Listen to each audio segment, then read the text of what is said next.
Greetings and welcome to my presentation on revisiting old classroom practices with new teacher trainer eyes. My name is Kristy Dolson and let's begin with a brief history.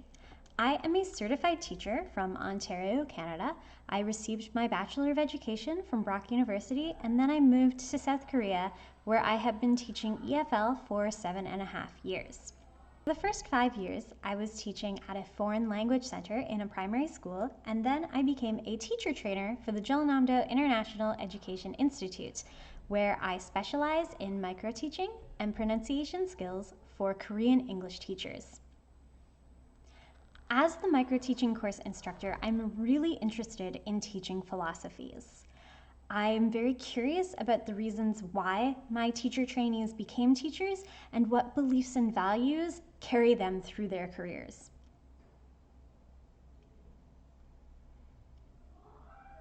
In this presentation, I will outline my beliefs and values before presenting how I changed my classroom practices to better align with my teaching philosophy. But first, I'd like you to take 3 to 5 minutes and write down 1 to 2 sentences to answer these questions. Don't overthink it. In general, what is the purpose of education? And what is the role of the teacher? Pause this video, set a timer, 3 to 5 minutes maximum, and answer these questions. Ready to move on? Great. Now take 2 or 3 minutes and write 1 to 2 sentences to answer these questions. What is the purpose for ESL or EFL education in South Korea? And what is the role of the ESL or EFL teacher in South Korea? Make it a bit more personal this time.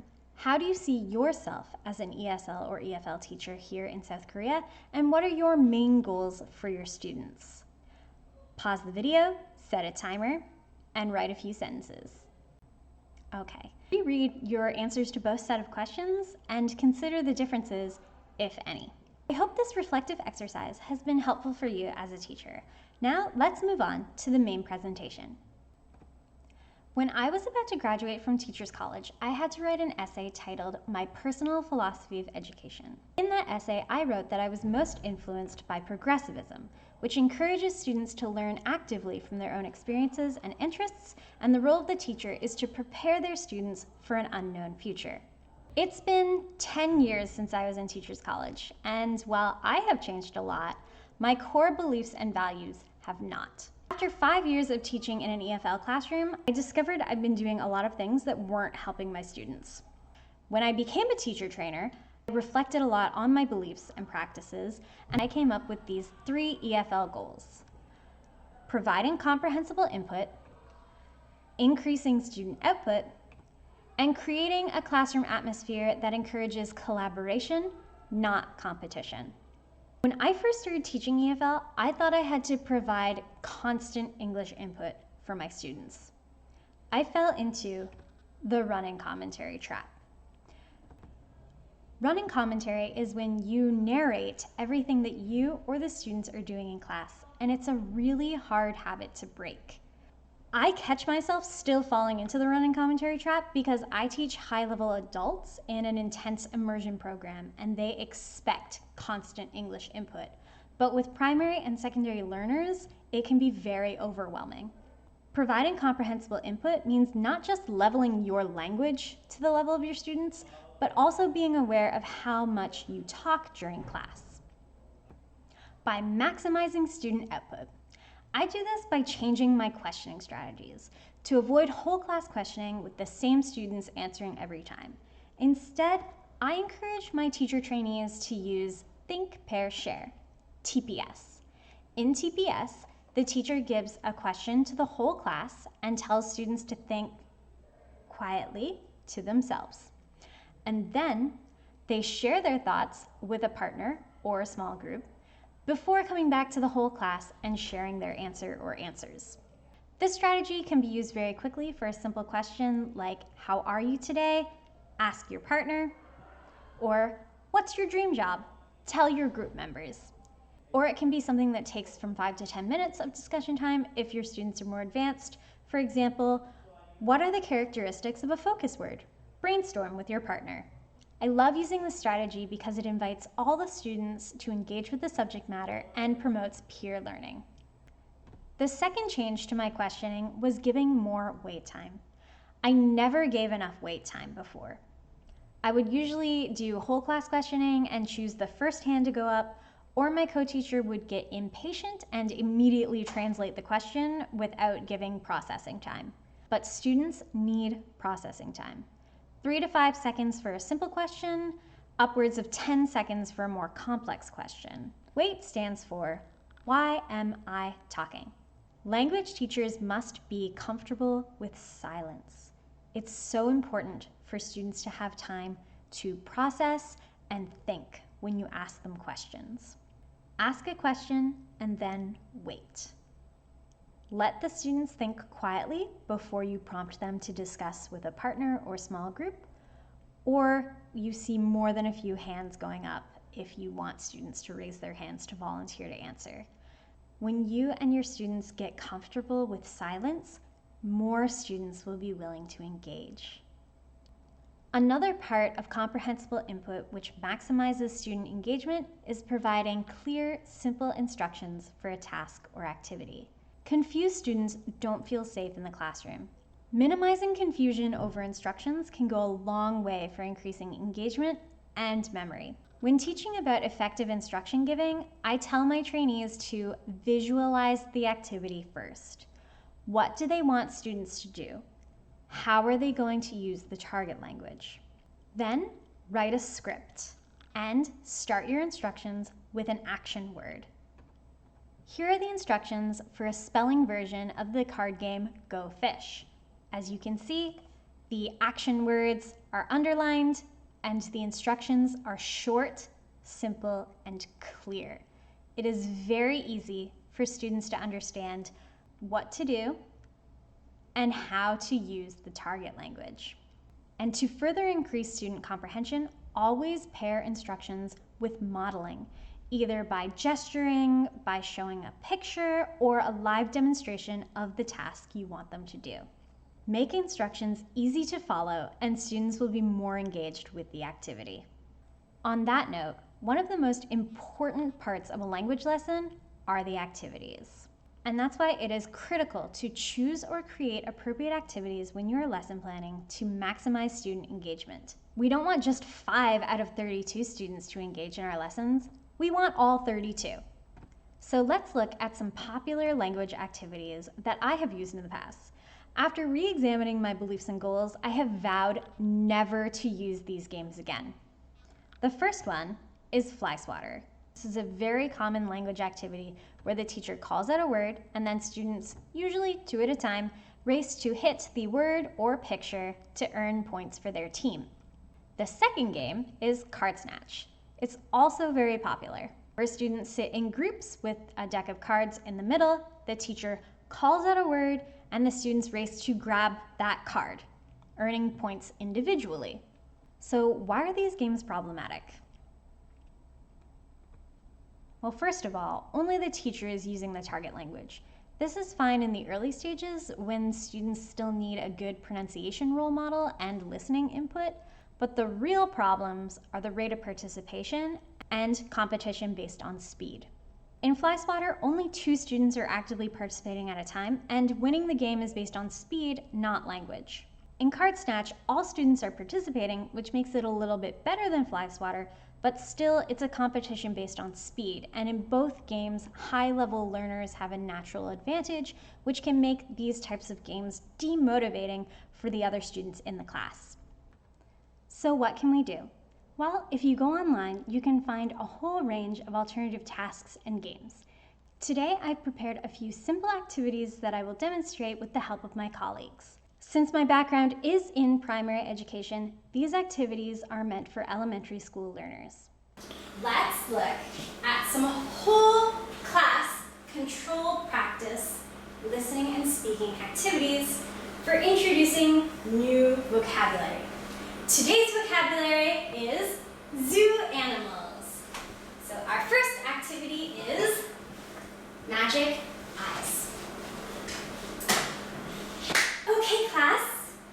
Today's new words are zoo animals. Listen carefully. Lion, tiger, parrot, zebra, monkey, elephant. One more time, just listen. Lion, tiger, parrot, zebra, monkey, elephant. Let's do it together. Listen and say. Ready? Lion.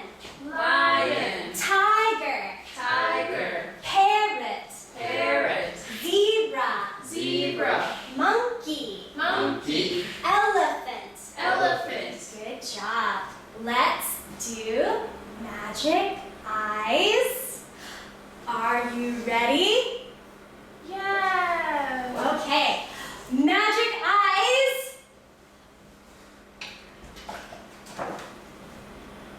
Lion. Good job, Janet. All together. Lion. Okay. Tiger, parrot, zebra, monkey, elephant. Good magic eyes. Lion. Lion. Tiger. Parrot. Zebra. Monkey. Elephant. Good job. Lion. Lion. Tiger. Parrot. Zebra. Monkey. Elephant. Awesome. Lion. Tiger. Parrot. Zebra. Monkey. Elephant. Okay, good job. Lion. Tiger. Parrot. Zebra. Monkey. Elephant. Last one. Lion. Tiger. Parrot. Monkey. Zebra. Monkey. Elephant. Great job. You have perfect magic eyes. Okay. The next activity is lip reading. Okay, class. Watch my lips. What animal am I saying? Monkey. Good job. Lion. Excellent. Zebra. Good. Tiger. Parrot. Good job, Janet. And Elephant. good job.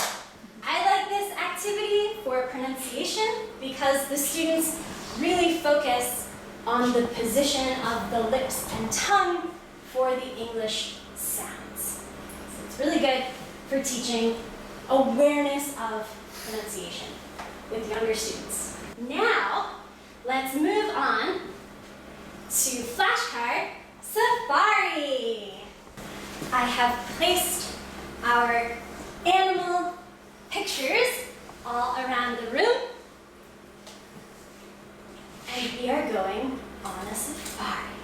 So class, let's stand up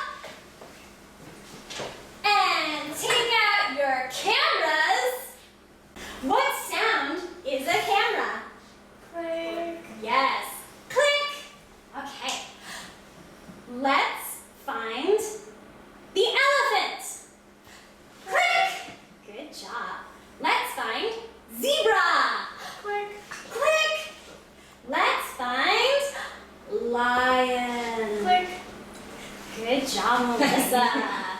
Let's find the bird. Where is the bird? Bird animal. Click. Click.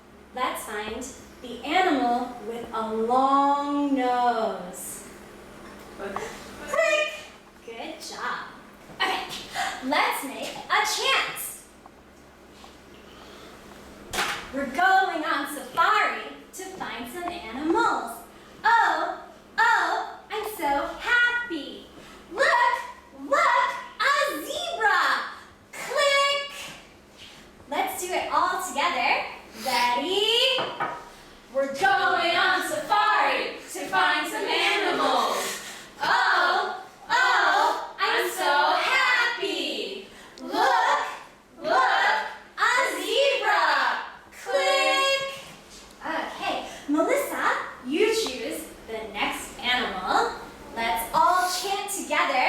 Ready? 1, 2, 3. We're going on safari to find some animals. Oh, oh, I'm so happy. Look, It's a lion. click. Great job. Please sit down. So these were controlled practice for the whole class to do all together. Now, let's practice some simple activities for student-centered speaking and listening practice. The first one is for listening. It's listen quick. So we have A, B, C, D. A is the leader. With your worksheet, student A says an animal. Just say the target word. So student A, what animal? Elephant. Okay. So student D points to the elephant picture, and student D becomes the new leader. Tiger. Lion. Parrot. Monkey. Monkey. Lion. Lion. Elephant. So that was listening. The next one is called speed speak. We again have students in groups of 4, A, B, C, D. A is our leader. A points and asks, what is it? The first student to say the animal name becomes the new leader. So, for example, what is it? Tiger. Pete becomes the new leader. What is it? Lion. What is it? Tiger. What is it? Parrot. What is it? Elephant. What is it? Monkey. What is it? Zebra. And there you have it. A few easy, simple activities that you can use for whole class controlled speaking and listening practice and small group speaking and listening practice. As I said before, there are plenty more to be found online, so you can start building your own activity repertoire. Now that we've reached the end of our presentation, let's summarize my key points. When I became a teacher trainer, I realized that I could minimize teacher talk by cutting out unnecessary running commentary in my lessons, and that I could maximize student output by using diverse questioning strategies such as think, pair, share, and increasing the wait time. I also learned how important it is to simplify instructional language by starting instructions with an action word and pairing all instructions with modeling such as gestures, pictures, or doing a live demonstration. And above all, I realized how much I wanted to make my classroom a collaborative learning community, not a competitive space, by choosing and creating language-focused tasks that had nothing to do with points or other external rewards. Thank you for watching this presentation. I hope you found it useful, and good luck in the rest of 2020. We're all in this together, and if you have any questions, please feel free to email me at kdolson@gmail.com. No, that is not a typo. My last name was already taken on Gmail, and I'm not super creative under pressure. So thank you for listening, and enjoy the rest of your day.